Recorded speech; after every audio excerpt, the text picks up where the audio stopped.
আলহামদুলিল্লাহ ওয়াসসালাতু ওয়াসসালামু আলা রাসূলিল্লাহ ওয়া আলা আলিহিল হাদিন ওয়া আসহাবিহিল মুহতাদিন ওয়া আলা উলামাই উম্মতি আজমাইন ওয়া বাদ।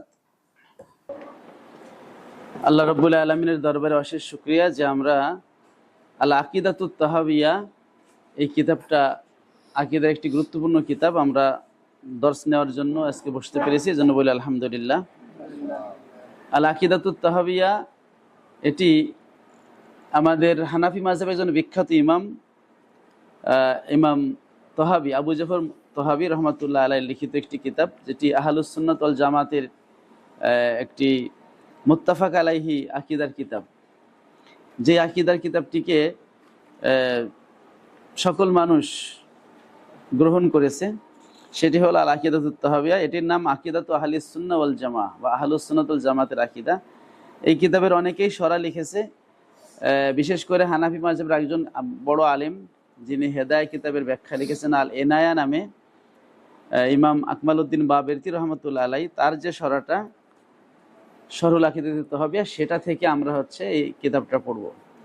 আমরা ইনশাআল্লাহ শরাকে অনুসরণ করেই পড়ার চেষ্টা করব, যাতে ইমাম তহাবি রহমতুল্লাহ আলাইহির কথার সাথে সাথে ইমাম বাবেরতি রহমতুল্লাহ আলাইহির যে বক্তব্য সেগুলো আমরা জানতে পারি।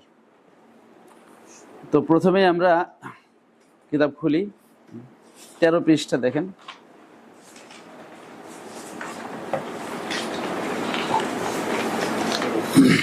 যেহেতু আমরা বাবেরতি রহমতুল্লাহ আলাইহির শরাটা পড়ব, এই জন্য এটাই থাকবে মূল। আর এই শরা বোঝার জন্য যে কথাগুলো আমাদের প্রয়োজন সেগুলো আমরা বলবো। বিসমিল্লাহির রহমানির রহিম। শুরু করছি পরম দয়ালু দাতা আল্লাহর নামে। তো মুসান্নিফ আলাইহির রহমা তার কিতাবকে বিসমিল্লাহ দ্বারা শুরু করেছেন বরকতের জন্য। তাছাড়া বিসমিল্লাহ দ্বারা শুরু করা এটা কোরআনের আদেশ। আল্লাহ বলেছেন ইকরা বিসমি রাব্বিকাল্লাযী খলাক, পড়ো তোমার প্রভুর নামে যিনি সৃষ্টি করেছেন। এজন্য যে কোনো ভালো কাজ শুধু পড়া না, যে কোনো ভালো কাজই বিসমিল্লাহ দ্বারা শুরু করা এটা বরকতপূর্ণ। এ সম্পর্কে হাদিস আছে, যদিও হাদিসটি দুর্বল। কুল্লু আমরিন জিবালিন লাম ইউবদা বিসমিল্লাহ ফাহুয়া আবতার। প্রত্যেক ভালো কাজ যদি বিসমিল্লাহ বলে শুরু না করা হয় সেটা কি হয়? বরকতহীন হয়ে যায়।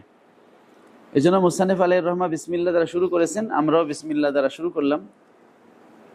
আলহামদুলিল্লাহি আল ওয়াজিবি উজুদুহু ওয়া বাকাউহু, আল ওয়াসি জুদুহু ওয়া আতাউহু, আল কদিমি বিররুহু ওয়া ইহসানুহু, আল আমিমি তাউলুহু, আল মুনাজ্জাহি ফি যাতিহি আন কুল্লি শাবিহিন ওয়া মিসালিন, আল মুতাআলি ফি সিফাতিহি আনিত তাগায়্যুরি ওয়াজ জাওয়াল, ওয়াসসালাতু আলা রাসূলিহিল্লাযী আরসালাহু বিল হাক্কি দাঈয়ান ওয়া লিল খালকি হাদিয়ান মুহাম্মাদিন সাল্লাল্লাহু আলাইহি ওয়াসাল্লাম ওয়া আলা আলিহি ওয়া সাহবিহি আইম্মাতিল হুদা ওয়া মাসাবিহিদ দুজা। ওয়া বাদ। এটুকু হলো মুসান্নিফের হামদ এবং সালাতের অংশ। এটি একটি খুতবা, কিতাবের খুতবা। আর খুতবার শুরুতে আল্লাহর প্রশংসা দিয়ে শুরু করতে হয়। তো মুসান্নিফ আলাইহির রহমা তিনি আকীদার দৃষ্টিতে আল্লাহর প্রশংসা করেছেন। এই প্রশংসা বাণীর মধ্যে তিনি আকীদার কিছু শব্দ ব্যবহার করেছেন যেগুলো ইলমুল আকীদায় আমাদের প্রয়োজন হবে।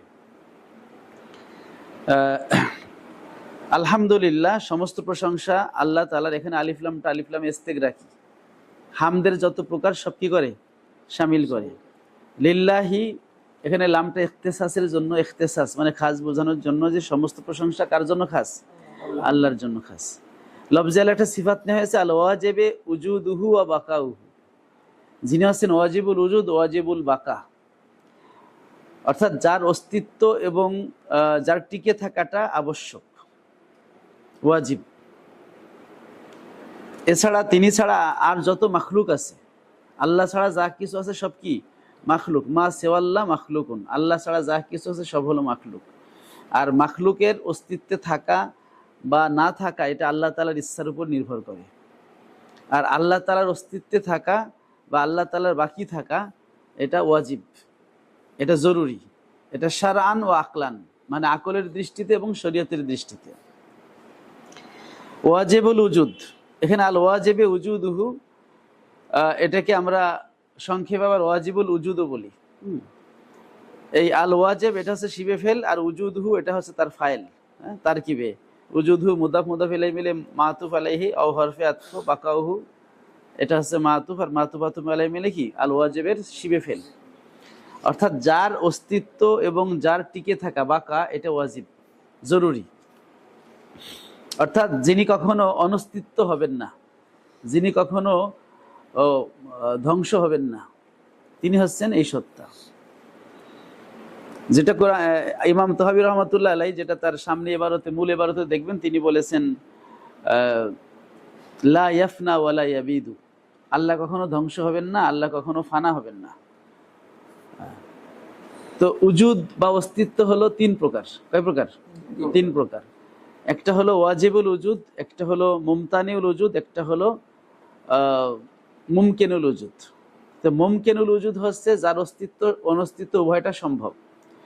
মাখলুকাত হলো এর উদাহরণ, মানে মাখলুকাতের অস্তিত্ব অনস্তিত্ব উভয়টা সম্ভব, মানে আল্লাহ যদি অস্তিত্বে রাখেন তাহলে অস্তিত্বে থাকবে, না রাখলে থাকবেন না। আর আল্লাহ তাআলার অস্তিত্ব হলো ওয়াজিবুল উজুদ। ওয়াজিবুল উজুদ বলা হয় আকীদার ভাষায় বা ইলমুল কালামের ভাষায় এমন অস্তিত্বমানকে যিনি অস্তিত্বে থাকা জরুরি এবং অনস্তিত্ব হওয়া অসম্ভব, এমন সত্তাকে বলা হয় কি ওয়াজিবুল উজুদ। আর এমন সত্তা একজনই, তিনি হচ্ছেন সৃষ্টিকর্তা আল্লাহ। আর যার অস্তিত্বে আসা অসম্ভব তাকে বলে মুমতানিউল উজুদ। যেমন আল্লাহর মতো দ্বিতীয় আল্লাহ থাকা, এটা কি অসম্ভব। এবং কোরআনে আল্লাহ রাব্বুল আলামিন সেটা দাবিও করেছেন, যুক্তিও দিয়েছেন। ইন্নামা ইলাহুকুম ইলাহু ওয়াহিদ, নিশ্চয়ই তোমাদের ইলাহ হচ্ছে এক ইলাহ। তো এক মানে হচ্ছে দ্বিতীয় জন নাই, সুতরাং দ্বিতীয় ইলাহ হওয়া অসম্ভব, এটা দাবি।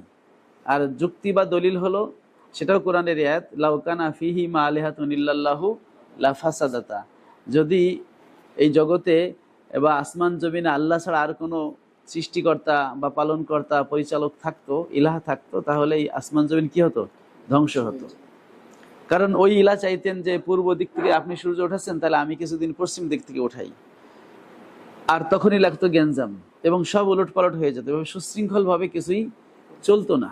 আল্লাহ বলছেন হাল তারা মিন ফুতুর, এই আসমান জমিনের সৃষ্টিতে নক্ষত্রগুলো স্থাপনে তুমি কি কোনো মানে ত্রুটি দেখতে পাও? তার মানে সবকিছু সুশৃঙ্খল ভাবে চলতেছে, মানে একজনের নির্দেশেই হচ্ছে। যদি একাধিক নির্দেশদাতা থাকতো তাহলে কি হতো? বিশৃঙ্খলা হতো। যদি বলেন যে ওই আল্লাহ তিনি আর এক আল্লাহর কথা মানে চলতেছে, এই জন্য বিশৃঙ্খলা হচ্ছে না, তাহলে তো উনি আল্লাহই না। কারণ যিনি আল্লাহ তিনি তো স্বয়ং সর্বশক্তিমান হবেন। তিনি যদি কারো অধীনে থাকেন তাহলে তিনি কি হতে পারেন না? আল্লাহ হতে পারেন না। সুতরাং যিনি সর্বশক্তিমান তিনি একজনই। তো এখন এই সর্বশক্তিমান আল্লাহ যিনি হচ্ছেন সবকিছুর সৃষ্টিকর্তা, তার ওয়াজিবুল উজুদ বা অস্তিত্বে থাকা জরুরি কেন? কারণ যার নিজের অস্তিত্ব নাই, আমরা এই পৃথিবীতে দেখি যে কোনো কিছু নিজে নিজে হয় না, তাকে একজন হওয়াতে হয়।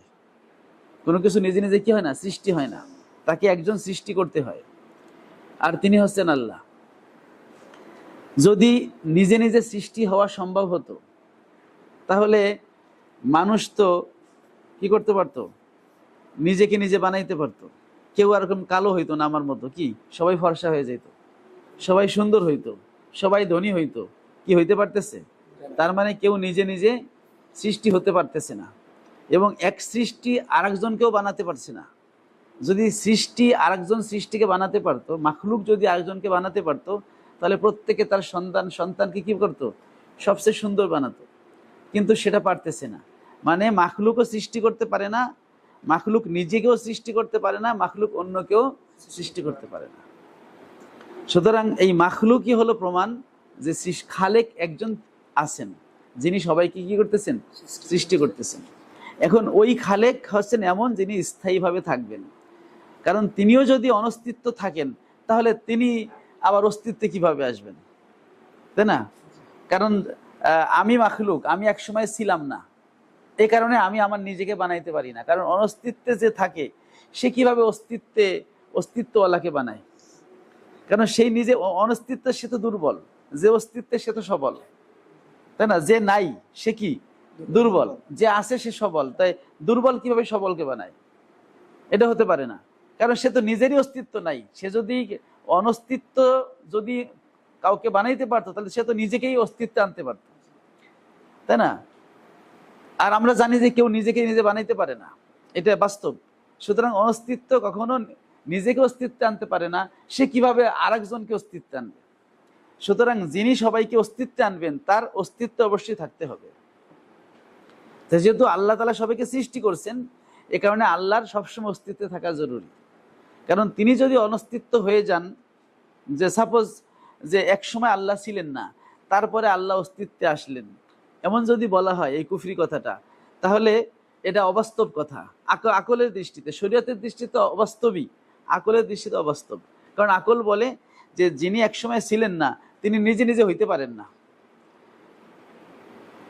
সুতরাং তাকে কেউ বানায়, তাকে কেউ অস্তিত্বে আনে, আর যাকে কেউ অস্তিত্বে আনে সে কিভাবে অন্যদের অস্তিত্ব আনবে?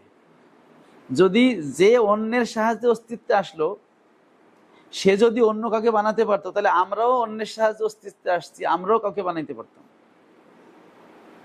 সব মিলে কথা হলো, যিনি সৃষ্টিকর্তা হবেন তার অস্তিত্বে থাকা সবসময়ের জন্য জরুরি।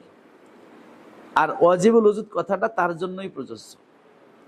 এই জন্য আলহামদুলিল্লাহি আল ওয়াজিবি উজুদুহু ওয়া বাকাউহু, সমস্ত প্রশংসা ওই আল্লাহর যার অস্তিত্ব এবং টিকে থাকা, বাকি থাকা সবটাই হলো আবশ্যক। অর্থাৎ তিনি কখনো অনস্তিত্ব হবেন না, তিনি কখনো মানে ফানি বা ধ্বংসশীল হবেন না। কোরআনে আছে কি, কুল্লু মান আলাইহা ফান ওয়া ইয়াবকা ওয়াজহু রাব্বিকা যুল জালালি ওয়াল ইকরাম। আল ওয়াসি জুদুহু ওয়া আতাউহু, যার দান এবং যার হচ্ছে করুণা, এটা কি হচ্ছে প্রশস্ত, ব্যাপক। জুদ এবং আতা এটা কাছাকাছি শব্দ। জুদ মানেও দান, আতা মানেও দান করা। জুদটা একটু খাস অর্থ, আতাটা হচ্ছে আম অর্থ। যে কোনো দানকেই কি বলা হয়? আতা বলা হয়। আর জুদ বলা হয় হচ্ছে আমি যাকে দান করব সেই দান গ্রহীতার প্রয়োজন মোতাবেক দান করা, ঠিক আছে? আতা হচ্ছে আপনার মতো আপনি দান করলেন, তার লাগুক আর না লাগুক। কিন্তু জুদ হলো কি, দান গ্রহীতার প্রয়োজনকে বিবেচনায় রেখে, যে তার এখন খাবার লাগবে, এখন তাকে আমি জামা উপহার দেব না, কি দেব? খাবার দেব। যখন তার শীতকালে একটা মানে গরম কাপড় দরকার, তাকে আমি অন্য কিছু এক সেট বই উপহার দেব না, তাকে আমি একটা গরম কাপড় দেব। একে বলে জুদ। মানে হচ্ছে দান গ্রহীতার অবস্থা বুঝে দান করাকে কি বলা হয়? জুদ। আল কদিমি বিররুহু ওয়া ইহসানুহু, যার দয়া এবং যার হচ্ছে করুণা, এটা অনাদি। কদিম মানে হচ্ছে আকিদার ভাষায় কদিম হলো মান লা আউওয়ালা লাহু। ইমাম তাহাবি বলছেন কদিমুন বিলা ইবতিদাইন, আল্লাহ হচ্ছেন কদিম, তার কোনো সূচনা নেই। অর্থাৎ যিনি সবসময়ের জন্য আছেন, তার আগে কেউ নাই, তাকে বলা হয় কি? কদিম। হ্যাঁ, কারণ কদিম শব্দের যদি শাব্দিক অর্থ ধরেন, কদিম মানে পুরান, কদিম মানে কি? আর এর বিপরীত আছে জাদিদ, জাদিদ মানে নতুন। তো আমাদের মাখলুকের মধ্যে কদিম জাদিদ এটা হলো একটা আপেক্ষিক বিষয়। এই জিনিসটা আমি আজকে কিনছি, এটা নতুন। যখন আগামীকাল আমি এইটা কিনবো, আর তখন এইটা হয়ে যাবে কি? পুরাতন। এইটা হবে নতুন। পরে যদি আমি আবার এইটা কিনি, তখন আবার এই দুইটাই পুরান হয়ে যাবে। এখন এই মাঝখানেরটার তুলনায় এইটা পুরান, আবার এইটার তুলনায় এইটা নতুন, এইটার তুলনায় এইটা নতুন। তাহলে একই জিনিস নতুনও হচ্ছে, পুরানো হচ্ছে, এটা আপেক্ষিক বিষয়। সুতরাং যে আগে সে পুরাতন, যে পরে সে নতুন, তাই না? তাহলে সবচেয়ে পুরান কে? যার আগে আর কেউ নাই, তাই না? কারণ যদি তার আগে আরেকটা থাকে, তাহলে সে তো এটার তুলনায় নতুন হয়ে যাবে। তাহলে কদিম যদি মুতলাক বলা হয়, তাই কদিম কে হবে? যে সবার শেষে, যার আগে আর কিছু সে হলো কি? কদিমে হাকিকি, সে হলো কি? কোরআনের ভাষায় এই কদিমকে বলা হয়েছে আউয়াল। কি বলা হয়েছে? আউয়াল। আর সহিহ মুসলিমে এই আউয়ালের ব্যাখ্যায় নবীজি সাল্লাল্লাহু আলাইহি ওয়াসাল্লাম বলেছেন, আল্লাহুম্মা আনতাল আউয়াল লাইসা ক্বাবলাকা শাই। আল্লাহ, আপনি হচ্ছেন আউয়াল, আপনার পূর্বে কিছুই নাই। আপনার পূর্বে কি নেই? সুতরাং যার আগে কিছু নাই, তিনি হচ্ছেন কদিমে হাকিকি। এই জন্য আল্লাহ তাআলাকে বলা হয়েছে কদিম বা অনাদি সত্তা। আর আল্লাহ যেমন অনাদি, আল্লাহ তাআলার সিফাতও অনাদি। আল্লাহ তাআলা তার জাত এবং সিফাত সব সহকারেই কি? অনাদি। সুতরাং আল্লাহর এহসান, আল্লাহর বীর, এটাও কি অনাদি। আল আমিমি তাউলুহু, যার বদান্যতা এটা হচ্ছে ব্যাপক। আল মুনাজ্জাহি ফি জাতিহি আন কুল্লি শাবিহিন ওয়া মিসালিন, যিনি হচ্ছেন পবিত্র তার সত্তাগতভাবে সকল সাদৃশ্য এবং মিসাল থেকে। লাইসা কামিসলিহি শাইউন ওয়া হুয়াস সামিউল বাসির, আল্লাহর কোনো তুলনা নেই, অর্থাৎ তিনি সকল প্রকার সাবি মানে হচ্ছে তাসবিহ থেকে, মিসাল এবং তামসিল থেকে তিনি কি পবিত্র। আল মুতাআলি ফি সিফাতি আনিত তাগায়্যুর ওয়াজ জাওয়াল, আল মুতাআলি তিনি ঊর্ধ্বে, ফি সিফাতি তার সিফাতের ক্ষেত্রে, আনিত তাগায়্যুর মানে পরিবর্তন থেকে, ওয়াজ জাওয়াল ঝায়েল হওয়া থেকে, মানে তার সিফাত কখনো বিদূরিত হয় না, ঝায়েল হয় না এবং কখনো পরিবর্তন হয় না। আল্লাহ তাআলার জাতে কোনো পরিবর্তন হয় না, তার সিফাতেও কোনো পরিবর্তন হয় না। এই পরিবর্তন থেকে তিনি সিফাতগতভাবে কি অনেক ঊর্ধ্বে, অর্থাৎ তার জাতের যেমন কোনো সাদৃশ্য নাই, তার সিফাতেরও সাদৃশ্য নাই। তার সিফাতের যেমন কোনো পরিবর্ধন ধ্বংস নাই, তার জাতেরও পরিবর্ধন কি নাই, ধ্বংস নাই। সুতরাং যারা বলবে যে আল্লাহ পরিবর্তনশীল, তাই না, তো তারা মিথ্যাবাদী, কারণ আল্লাহ তাআলা কখনো পরিবর্তন হয় না। কারণ আমরা জানি যা কিছু পরিবর্তনশীল তা কি হয়, ধ্বংস হয়ে যায়, ধ্বংস হয় না। এই যখন আমি মোবাইলটা কিনছি তখন কি এরকম ছিল? আরো চকচকে ফকফকে ছিল। এইটাই তো ছিল একেবারে পানি কালার, এখন আস্তে আস্তে এটা লাল হয়ে গেছে। কয়দিন পর এখানে ছিড়বে, কয়দিন পর এখানে ছিড়বে, এভাবে ছিড়বে, পরিবর্তন হতে হতে একসময় কি হয়ে যাবে, এটা ধ্বংস হয়ে যাবে। ব্যবহার উপযুক্ত হবে, ফেলাই দিব মাটিতে খাইতে খাইতে পরিবর্তন হইতে হইতে এটা ধ্বংস হয়ে যাবে। মানে হচ্ছে যা কিছু পরিবর্তন হয় তা কিছু কি হয়, ধ্বংস হয়। আর আল্লাহ কি ধ্বংস হবে?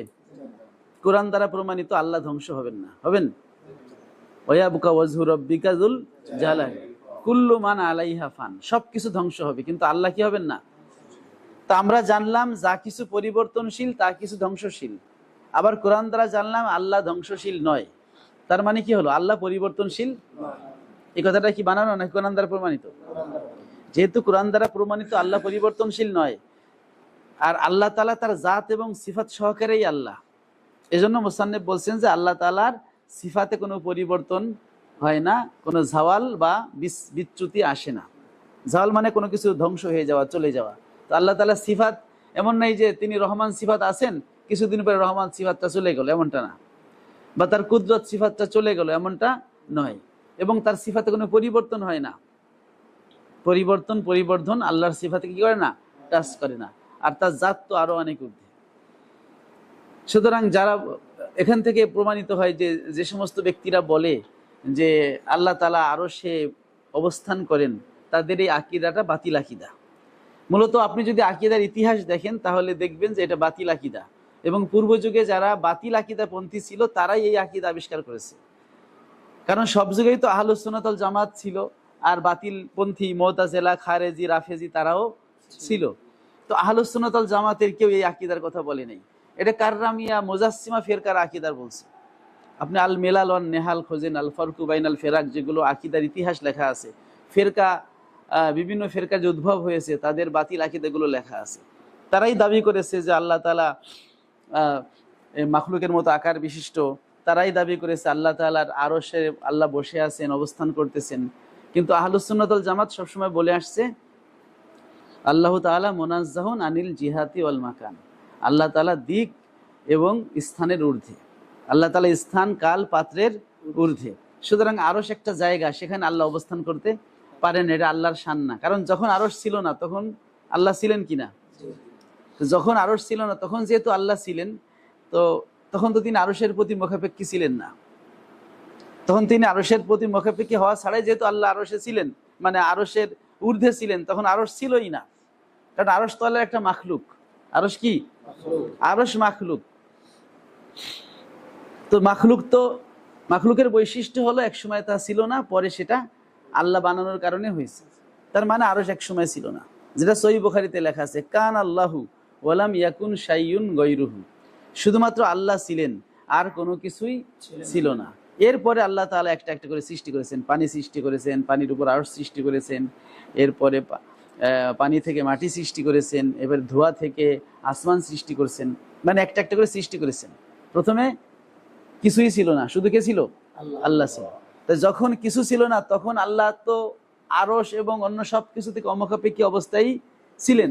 তাহলে আরশ যখন আল্লাহ সৃষ্টি করলেন তখন কি তিনি আরশের জন্য মুখাপেক্ষী হয়ে যাবেন? তাহলে আরশ সৃষ্টি করার পর যদি আরশে আল্লাহ অবস্থান নেন তাহলে আল্লাহর পরিবর্তন হলো কিনা? আগে ছিলেন তিনি আরশের অমুখাপেক্ষী, কিছুই ছিল না, পরে আরশ সৃষ্টি করে আরশের মধ্যে স্থান নিলেন, তাহলে তো আল্লাহর পরিবর্তন হলো। আর আমরা জানি পরিবর্তনশীল জিনিস ধ্বংসশীল, অথচ আল্লাহ ধ্বংসশীল নয়, সুতরাং পরিবর্তন তাকে স্পর্শ করতে পারে না। আল্লাহ বলছেন লা ইউবাদদালুল কওলু লাদাইয়া, আমার কোনো কওল পরিবর্তন হয় না। কি হয় না? কওল হচ্ছে আল্লাহর একটা সিফাত, যার সিফাতের পরিবর্তন হয় না তার সত্তারও পরিবর্তন হয় না। সুতরাং এটা বাতিলপন্থীদের আকীদা, যেটা হচ্ছে আমাদের আকীদার কিতাবগুলো প্রমাণ করে। আল্লাহ তাআলা স্থান কাল পাত্রের ঊর্ধ্বে। ওয়াসসালাতু আলা রাসূলিহি, সালাত বর্ষিত হোক। সালাত বলতে রহমত, এখানে কি উদ্দেশ্য? সালাতুল্লাহ, আল্লাহর দিকে নিসবত হলে সালাত মানে হবে রহমত, বান্দার দিকে নিসবত হলে সালাত মানে দোয়া, ফেরেশতার দিকে নিসবত হলে সালাত মানে ইস্তেগফার, আর পশু পাখির দিকে হলে সালাত মানে তাসবিহ। যেমন সাল্লাল্লাহু আই রহিমাল্লাহু, এখানে আসসালাত মানে সালাতুল্লাহ, আলিফ লামটা ইওয়াজ আনিল মুজাফ ইলাইহি, এখানে মুজাফ মূলে ছিল সালাতুল্লাহি আলা রাসূলিহি, আল্লাহর পক্ষ থেকে রহমত বর্ষিত হোক কার প্রতি? তার রসুলের প্রতি। আল্লাযী আরসালাহু, যাকে তিনি পাঠিয়েছেন, বিল হককে, সত্য সহকারে, দাইয়ান কি হিসেবে? আহ্বানকারী, দাওয়াতকারী হিসেবে, ওয়ালিল খলকে হাদিয়ান, মাখলুকের জন্য পথ প্রদর্শক হিসেবে পাঠিয়েছেন। মুহাম্মাদিন, এটা হচ্ছে বদল হচ্ছে এই রসুলিহি থেকে, যিনি যার নাম হচ্ছে কি? মুহাম্মদ সাল্লাল্লাহু আলাইহি, আল্লাহ তাআলা রহমত বর্ষণ করুন তার প্রতি, ওয়া আলা আলিহি, এবং তার পরিবারের প্রতি, ওয়াসসাহবিহি, এবং তার সাহাবীদের প্রতি, আইম্মাতিল হুদা, যারা হচ্ছেন কি? হেদায়েতের ইমাম, নেতৃত্ব দানকারী, ও মাসাবিহিদ দুজা, এবং অন্ধকারের বাতি সাদৃশ। ওবাদু, যাই হোক, হামদের পরে এবং দুরুদের পরে, ফাইন্না আজাল্লাল উলুমে ওয়া আলাহা ওয়া আউজাবাহা আলাল আকিলে তাহসিলান ওয়া আউলাহা ইলমু উসুলুদ্দিন। মুসান্নিফ বলতেছেন ফাইন্না আজাল্লাল উলুমে ওয়া আলাহা, মানে উলুম মানে হচ্ছে শাস্ত্র বা বিভিন্ন জ্ঞান। তো শাস্ত্র সমূহের মধ্যে সবচেয়ে মহান, আজাল মানে কি? জালিল থেকে আজাল, হ্যাঁ, মহান, ও আলাহা, এবং সবচেয়ে উন্নত। জ্ঞান মানে বিদ্যাসমূহের মধ্যে সবচেয়ে মহান এবং সবচেয়ে উন্নত। ও আউজাবাহা আলাল আকিল তাহসিলান, এবং একজন জ্ঞানী ব্যক্তির জন্য অর্জনের ক্ষেত্রে সবচাইতে বেশি ওয়াজিব, বেশি জরুরি। ও আউলাহা, এবং বেশি উত্তম হলো ইলমু উসুলুদ্দিন, উসুলুদ্দিনের শাস্ত্র। উসুলুদ্দিন বলা হয় দিনের মৌলিক বিষয়, দিনের আকীদাকে বলা হয় উসুলুদ্দিন। আর নামাজ, রোজা, হজ, যাকাত যেগুলো ইবাদত, ওগুলোকে বলা হয় ফুরুউদ্দিন, দিনের শাখা বিষয়। কি বিষয়? আকীদাকে উসুলুদ্দিন বলা হয় কারণ আকীদার মধ্যে তো ঈমান অংশ, তাই না? কেউ যদি আল্লাহকে বিশ্বাস না করে তাহলে কি সে আল্লাহর কথা শুনে কেউ নামাজ পড়বে? তাহলে বিশ্বাসটা তো মূল, বিশ্বাসের পরে না আমল, তাই না? ঈমান না আনলে কি তারপর নামাজ আবশ্যক হয়?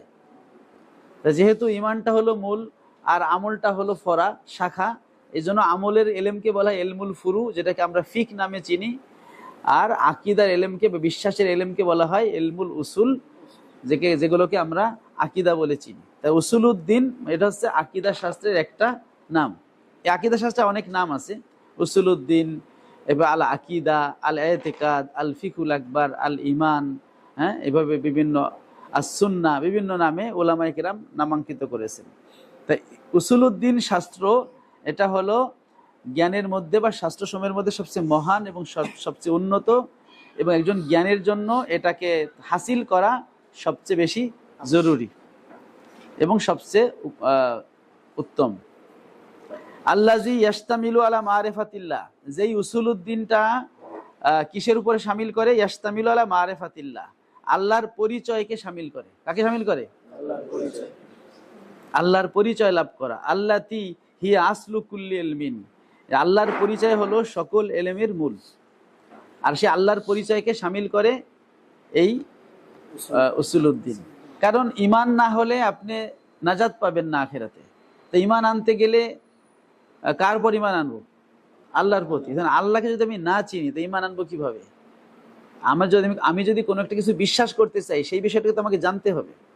এই জন্য আল্লাহর পরিচয় জেনেই না আল্লাহকে বিশ্বাস করতে হবে। যদি আল্লাহর পরিচয় না জেনে বিশ্বাস করতে যাই, তাহলে যা বিশ্বাস করা লাগবে সেটা আমরা বিশ্বাস করব না, আর যেটা লাগবে না সেটা করে ফেলবো। এই জন্য আল্লাহ সম্পর্কে আমাদের কি করতে হবে? আগে জানতে হবে। তারপরে হচ্ছে আল্লাহর প্রতি আমাদের ঈমান আনা। তো ঈমান আনার জন্য আল্লাহর মারিফাত দরকার। আর এই আল্লাহর পরিচয় বা মারিফাত সম্পর্কে এই বিষয়গুলো ইলমুল উসুলউদ্দিন বা আকীদার জ্ঞানের মধ্যে কি রয়েছে, সেটা বলছে যে উসুলউদ্দিন যেটি আল্লাহ তাআলার পরিচয়কে শামিল করে, আর যেই আল্লাহর পরিচয় লাভ করা যেটা হলো সকল জ্ঞানের মূল। মানশাউ কুল্লি সাআদাতিন, এবং সকল সৌভাগ্যের উৎস। লিআজলিহা খুলিকাস সাকালান, এই আল্লাহর পরিচয়ের জন্যই জিন ইনসানকে কি করা হয়েছে? সৃষ্টি করা হয়েছে। আলামা ফুসসিরা কাউলুহু তাআলা, যার ভিত্তিতে বা যেই শব্দ দ্বারা তাফসির করা হয়েছে আল্লাহ তাআলার বাণী, ওমা খলাকতুল ইনসা জিন্না ওয়াল ইনসা ইল্লা লিয়াবুদুন, আর আমি সৃষ্টি করিনি জিন এবং ইনসানকে শুধুমাত্র আমার ইবাদতের জন্য ছাড়া। এখানে ইবাদত দ্বারা ইবাদতের ব্যাখ্যা করা হয়েছে লিয়ারিফুন। কি ব্যাখ্যা করা হয়েছে? যেন তারা আমাকে চিনতে পারে। তাহলে লিয়াবুদুনের তাফসির হচ্ছে কি? লিয়ারিফুন। তাআলামা ফাসসারা ক্বাউলাহু তাআলা লিয়ারিফুন ইবনু আব্বাস তরজমানুল কোরআন। ইবনু আব্বাস হচ্ছে ফাসসারার ফাইল। তাহলে যেই মারিফাতের জন্যই হচ্ছে আসমা কি বলে জিন ইনসানকে সৃষ্টি করা হয়েছে, সেই মারিফাতকে শামিল করে মারিফাতুল্লাহ, আল্লাহর পরিচয় জানা, এইটাকে শামিল করে উসুলউদ্দিন। তাহলে এই আমাদের সৃষ্টি করা হয়েছে আল্লাহর পরিচয় লাভের জন্য, আর সেই আল্লাহর পরিচয় সংক্রান্ত জ্ঞান হচ্ছে উসুলউদ্দিন বা আকীদার মধ্যে। তাহলে এটাই তো সব জ্ঞানের মূল। এখন আমাদেরকে যে সৃষ্টি করা হয়েছে আল্লাহর পরিচয়ের জন্য, সেটা কোথায় পাইলাম? সেটা কোরআনের একটা তাফসিরে পাইলাম। যে তাফসিরটা করেছে কে? আব্দুল্লাহ ইবনে আব্বাস। আলামা ফাসসারা কাউলাহু তাআলা ওমা খলাকতুল জিন্না ওয়াল ইনসা ইল্লা লিয়াবুদুন লিয়ারিফুন। এই লিয়াবুদুনের তাফসির লিয়ারিফুন, যেন তারা আমাকে চিনতে পারে, যেন তারা আমাকে জানতে পারে। এটা তাফসির করেছে ইবনু আব্বাস, যিনি হচ্ছেন কোরআনের ভাষ্যকার। ওয়াকাদ সাম্মাহুন নবী সাল্লাল্লাহু আলাইহি ওয়াসাল্লাম রাসাল ইলম। তাছাড়া এই ইলমুল আকীদাকে রাসূল পাক সাল্লাল্লাহু আলাইহি ওয়াসাল্লাম তিনি নামকরণ করেছেন রাসাল ইলম, কি হিসেবে? জ্ঞানের মূল, মানে কি বলে হেড অফ দা হেড এলিম বা প্রধান এলিম। হিনা সালাহু আরাবিয়ুন, যখন একজন বেদুইন তাকে কি করেছে? প্রশ্ন করেছে, তখন নবীজি এই আকীদার এলেমকে রাসুল এলেম বা মূল এলেম বলে উল্লেখ করেছেন। ক্বালা লাহু আল্লিমনি গারায়েবাল ইলমি ইয়া রাসূলুল্লাহ। ওই বেদুইন এসে নবীজি সাল্লাল্লাহু আলাইহি সাল্লামকে বলল, আল্লিমনি, আমাকে শিক্ষা দিন, গারায়েবাল ইলম, দুষ্প্রাপ্য জ্ঞান, ইয়া রাসূলুল্লাহ, হে আল্লাহর রাসূল, হে আল্লাহর রাসূল, আমাকে দুষ্প্রাপ্য এলেম শিক্ষা দিন, যেগুলো সবাই জানবে না। হ্যাঁ, গরিবের জমা কি? গরায়েব। যেগুলো দুর্বোধ্য, দুষ্প্রাপ্য, যেগুলো সচরাচর ব্যবহার হয় না, এমন কিছু জ্ঞান আমাকে শিখাই দিন, দুর্লভ। ক্বালা রাসূলুল্লাহ সাল্লাল্লাহু আলাইহি ওয়াসাল্লাম মাজা আলিমতা বিরাসিল ইলম, মাজা আমিলতা বিরাসিল ইলম। তা রাসূল ইলমের ব্যাপারে তোমার আমলটা কি? মানে তুমি দুষ্প্রাপ্য দুর্লভ জ্ঞান শিখতে চাচ্ছ, কিন্তু যেটা জ্ঞানের মূল সেই ব্যাপারে তোমার কাজটা কি? তুমি সেটা কি শিখছো? ফাকাল আল আরাবিয়্যু, বেদুইন বলল, আমার রাসূল ইলম, জ্ঞানের মূল বা জ্ঞানের প্রধান জ্ঞানটা সেটা আবার কি? ক্বালা আলাইহিস সালাম মারিফাতুল্লাহ। নবী বললেন যে জ্ঞানের মূল সেটা হলো কি? আল্লাহর পরিচয় লাভ করে, এটা হলো সকল জ্ঞানের মূল। হাদিসটি ওয়াকি ইবনুল জাররা তার যুহদ কিতাবে, আবু নুয়াইম তার হিলিয়াতুল আউলিয়া কিতাবে উল্লেখ করেছেন। তো এই হাদিসে পাওয়া যায় যে রাসূল পাক সাল্লাল্লাহু আলাইহি ওয়াসাল্লাম আকীদাকে রাসূল ইলম বা আল্লাহর মারিফাতকে সকল জ্ঞানের মূল বলেছেন। আবার ইবনু আব্বাস রাদিয়াল্লাহু আনহু তাফসিরে আমরা জানতে পারি যে আল্লাহর মারিফাত হলো আমাদের সৃষ্টির মূল উদ্দেশ্য। যিনি ইনসানকে আল্লাহ সৃষ্টি করেছেন তার পরিচয় জানানোর জন্য। তাহলে যেটা হলো সৃষ্টির মূল, সেটা তো জ্ঞানেরও মূল। ওয়াজালিকা, এখন এই ইলমুল আকীদা বা উসুলউদ্দিনকে কেন জ্ঞানের মূল বলা হয়? তার কারণ হলো লিয়ান্না শারফাল ইলমে বিশারফিল মালুম, একটা জ্ঞানের মর্যাদা হয় মালুমের, এলেমের মর্যাদা হয় মালুমের মর্যাদা অনুযায়ী। জাল্লা ওয়া আজম, যেহেতু আল্লাহ তাআলাই হলেন সবচেয়ে মহান, সবচেয়ে শ্রেষ্ঠ, মিন কুল্লি মাউজুদিন, সকল অস্তিত্ব থেকে, যারা পৃথিবীতে অস্তিত্বে আছে বা জগতে অস্তিত্বে আছে, সকল অস্তিত্ব মানের মধ্যে আল্লাহ তাআলার মর্যাদা কি সবচেয়ে বেশি। এই জন্য আল্লাহ সংক্রান্ত জ্ঞানের মর্যাদাও কি সবচেয়ে বেশি হবে। কান আর এলমু বিহি আজাল্লুল উলুম, তাহলে আল্লাহ সংক্রান্ত এলেমটা হবে সকল এলেমের মধ্যে মহান, ও আহাম্মাহা তাহসিলান, এবং হাসিল করার দিক থেকে সবচেয়ে বেশি গুরুত্বপূর্ণ, ও আহাক্কাহা তাজিমান তাবজিলান, এবং মর্যাদা দেওয়ার দিক থেকে সবচেয়ে বেশি হকদার। লা মাতমা ফিন নাজাতে ইল্লা বিহুসুলিহি, এই এলেম হাসিল করা ছাড়া নাজাতের আশা করা যায় না। ওয়ালা ফাউজা বিদ্দারাজাতে ইল্লা ফি উসুলিহি, এবং এই এলেমের কাছে পৌঁছা ছাড়া বিভিন্ন স্তরের উন্নীতর মাধ্যমে সফলতার আশাও করা যায় না।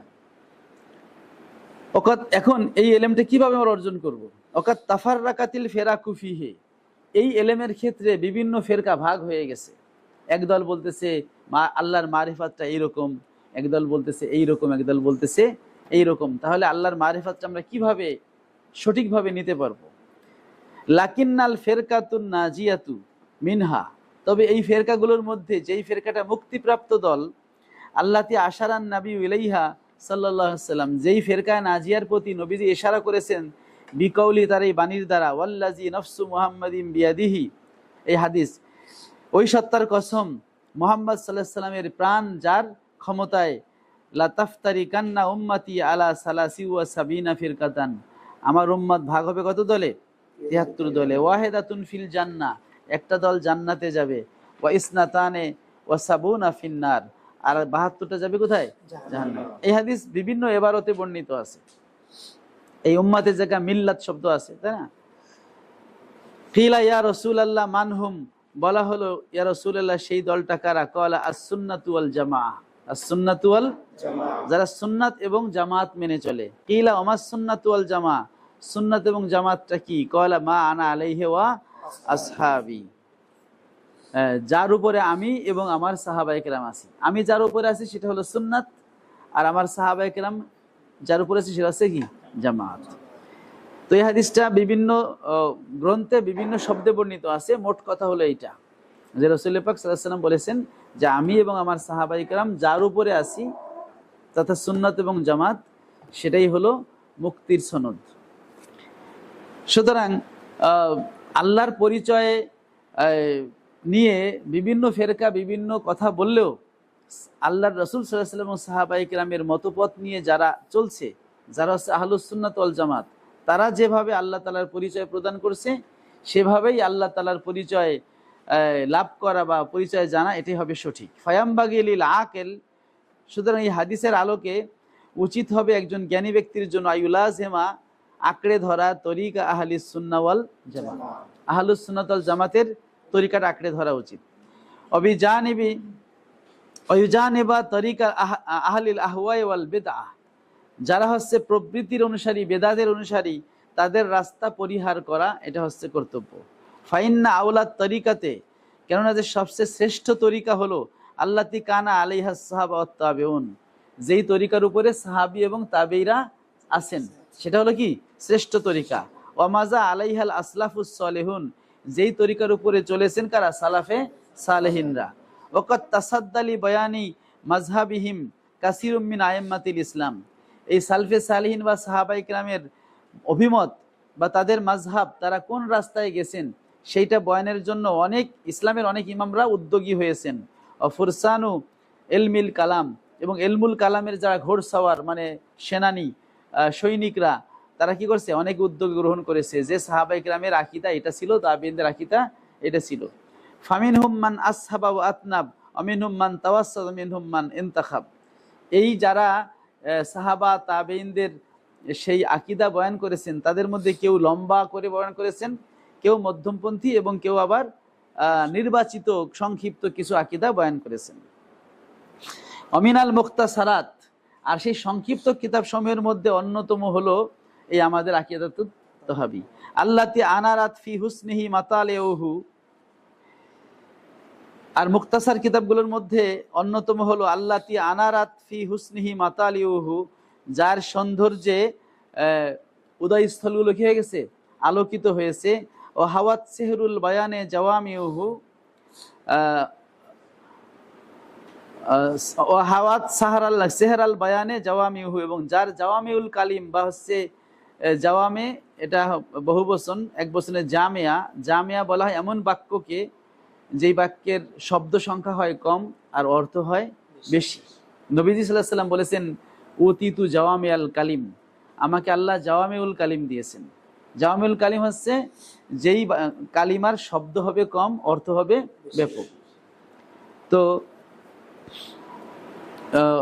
মুসান্নিফ বলতেছেন যে ওই মুক্তাসার কিতাবগুলো, যেগুলো অল্প বা সংক্ষেপে যে আকীদার কিতাবগুলো লেখা হয়েছে, সেই কিতাবের মধ্যে যেই কিতাবের সৌন্দর্য উদয়স্থলকে আলোকিত করেছে, আর যার হাওয়াত সেহরাল বায়ানে জাওয়ামিউহু ও বাদাইউহু, যার আশ্চর্য বিষয় এবং যার জাওয়ামিউল কালিম বা ওই যে অল্প শব্দে অধিক অর্থ বিশিষ্ট বাক্য শামিল করেছে, যার বয়ানের কি জাদুকরি বয়ান, ও মা সন্নাফা, যেটা হচ্ছে রচনা করেছে আল বাহরুজ জাখার আল ফাখের আবু জাফর মুহাম্মদ আবু জাফর আত-তাহাবি রহিমাহুল্লাহ। আল বাহরুজ জাখার, হ্যাঁ, মানে ওনাকে বাহার বা জ্ঞানের সাগর হিসেবে তুলনা করা হয়েছে, ঠিক আছে। তো যিনি হচ্ছেন জ্ঞানের সাগর ইমাম আবু জাফর আত-তাহাবি, ফারাগিবান নাসু ফি কিরাআতি ওয়া হিফজিহি, লোকেরা আগ্রান্বিত হয়েছে সেই কিতাবটা পড়ার প্রতি, ও হিফজি, এবং সেটা মুখস্থ করার প্রতি। কেন? লিকাসরাতি ফাওয়াইদিহি, যেহেতু এই কিতাবের মধ্যে ফায়দাটা কি বেশি, ও উজুবাতে লফজিহি, এবং এর শব্দগুলো খুব মিষ্টি, মানে এটা মিল মিল দিয়ে, এটা কি অন্ত মিল দিয়ে এই কিতাবটা লেখা, ঠিক আছে। যেমন কদিমুন বিলা ইবতিদা ইন, দাইমুন বিলা ইনতিহা ইন, ইবতিদা ইনতিহা মিলাই দেওয়া আছে। এভাবে এর শব্দগুলো খুবই চমকপ্রদ, মিষ্টি, আর ফায়দা মানে মতন কম কিন্তু ফায়দা অনেক বেশি। এ কারণে লোকেরা এটা পড়া এবং মুখস্থ করার প্রতি আগ্রহী হয়েছে। এ কারণে ইফা শারাহাতুহু শারহান মুখতাসারান, এ কারণে আমি বাবেরতি এই কিতাবের একটা মুখতাসার ব্যাখ্যা লিখেছি, ইউবাইয়িনু আসরারাহু, যে ব্যাখ্যাটা এই কিতাবের গোপন ভেদ রহস্যগুলো কি করবে, বয়ান করে দিবে। ওয়াইওয়াদ্দিহু মুশকিলাতিহি, এবং এর জটিল বিষয়গুলোকে তাওজি বা ব্যাখ্যা করে দিবে। ওয়াকশিফু আস্তারাহু, তার পর্দাটা খুলে দিবে। মুতামেদান আলাল্লাহি, আল্লাহর উপরে ভরসা করিয়া। মুফিদিল খৈরে ওয়াল জুদ, যিনি হচ্ছেন কল্যাণ এবং দানের ফায়েজ দানকারী। ওয়াহেবি উজুদিন কুল্লি মৌজুদ, প্রত্যেক অস্তিত্ব মানের অস্তিত্ব যিনি দানকারী, সেই আল্লাহর প্রতি নির্ভর করে, মুতামিদান মানে ভরসা করে বা নির্ভর করে আমি এই কাজটা করেছি। ওয়ালাম্মা জাআ ফি গায়াতিল হুসনে ওয়ান নাদারা,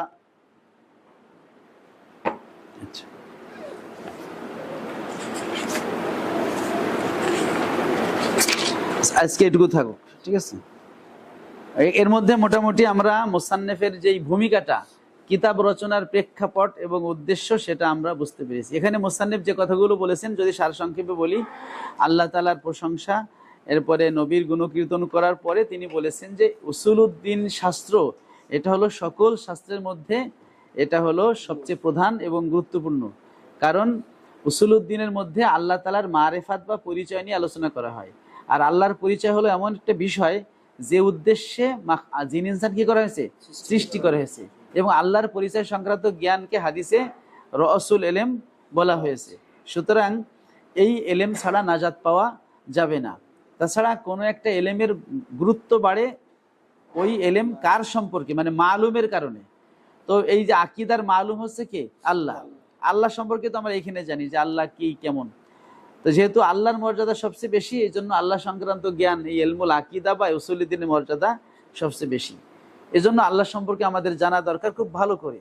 কিন্তু আল্লাহ সম্পর্কে বিভিন্ন ফেরকা কি হয়ে গেছে, তৈরি হয়েছে, তারা এক এক রকম কথা বলতেছে। তো এই জন্য আমরা দেখবো হাদিসে কাদের কথা বলা হয়েছে। আমরা দেখলাম রাসূলুল্লাহ পাক সাল্লাল্লাহু আলাইহি ওয়াসাল্লাম বলছে যে আমার উম্মত ৭৩টা দলে ভাগ হবে, এর মধ্যে ৭২টা দল জাহান্নামে যাবে, একটি দল হচ্ছে মুক্তি পাবে। তো যে মুক্তিপ্রাপ্ত দল হচ্ছে যারা রাসূলুল্লাহ পাক সাল্লাল্লাহু আলাইহি ওয়াসাল্লামের মত এবং সাহাবায়ে কেরামের মতের উপরে, মানে সুন্নাত এবং জামাত নিয়ে আছে। তাদেরকে ইমাম মোল্লা আলী কারি বলছেন লা শাক্কা ওয়ালা রাইবা আন্নাহুম আহলুস সুন্নাহ ওয়াল জামাআহ, কোনো সন্দেহ নাই যে এই মা আনা আলে ওয়াসাবি দ্বারা আহলুস সুন্নাত ওয়াল জামাত উদ্দেশ্য। সুতরাং যারা আহলুস সুন্নাত ওয়াল জামাত এর মত এখতিয়ার করেছে এবং যারা আহলুল আহওয়াল বেদাত, যারা প্রবৃত্তি এবং বেদাতের অনুসারী, তাদেরকে বাদ দিয়েছে, সেই সাহাবায়ে কেরাম, সেই দলটাই মূলত সাহাবায়ে কেরাম, তাবেইন এবং সালফে সালেহিনের আকীদা বয়ান করেছে। তো এই ক্ষেত্রে অনেকে আবার খুব লম্বা করে বলেছে, অনেকে মধ্যমপন্থী, অনেকে সংক্ষেপে। তো সংক্ষিপ্ত কিতাবগুলোর মধ্যে যেই কিতাবটা সবচেয়ে সুন্দর, যার ফায়দা বেশি, যার শব্দগুলো খুব চমকপ্রদ এবং বাক্যের গাঁথনি ভালো, এমন একটা কিতাব ইমাম আবু জফর তহাবী লিখেছেন। সেটা মানুষে গুরুত্ব দিয়ে মুখস্থ করেছে এবং পড়েছে। এই জন্য বাবেরতি বলেছেন যে আমিও সেটার ব্যাখ্যা করেছি, যে ব্যাখ্যার মাধ্যমে এই কিতাবের মানে মুশকিল জায়গাগুলো, এগুলোকে আমি ব্যাখ্যা দিয়েছি এবং এর যে পর্দাটা উঠাই দিয়েছি, মানে এর মধ্যে যে গোপন ভেদগুলো আছে সব আমি ইনশাল্লাহ খুলে দিয়েছি। আর এই আকিদাতুত তহাবীর যেই বাবেরতির সরাটা হলো সবচাইতে উপকারী সরা এবং আহলুস সুন্নাত ওয়াল জামাতের দৃষ্টিতে। যদিও আরও অনেকেই এই বাবেরতির আকিদাতুত তহাবীর সরা লিখেছে, কিন্তু এটা হচ্ছে সবচেয়ে ভালো সরা। এমনকি যারা লামাযহাবী, যারা তারাও এই কিতাবের সরা লিখেছে। ইবনে তাইমিয়ার একজন ছাত্র, যারা হচ্ছে, যার নাম হচ্ছে আবুল ইজ আল হানাফি। ও আসলে হানাফি না, ঠিক আছে, যাই হোক, আবুল ইজ হানাফি, সে তো ইবনে তাইমিয়ার শাগরেদ এবং ইবনে তাইমিয়ার মতো সেও বাতিল আকীদার অধিকারী। সে এই কিতাবের ব্যাখ্যা লিখেছে, সেটি এনার আগে, হ্যাঁ, কিন্তু সেই ব্যাখ্যাটার মধ্যে অনেক বাতিল কথাবার্তা আছে, যেগুলো আমরা সামনে যখন আসবে তখন ইনশাল্লাহ আমরা ধরাই দেবো। তো আজকে এটুকু থাকুক। আসসালামু আলাইকুম ওয়া রাহমাতুল্লাহ।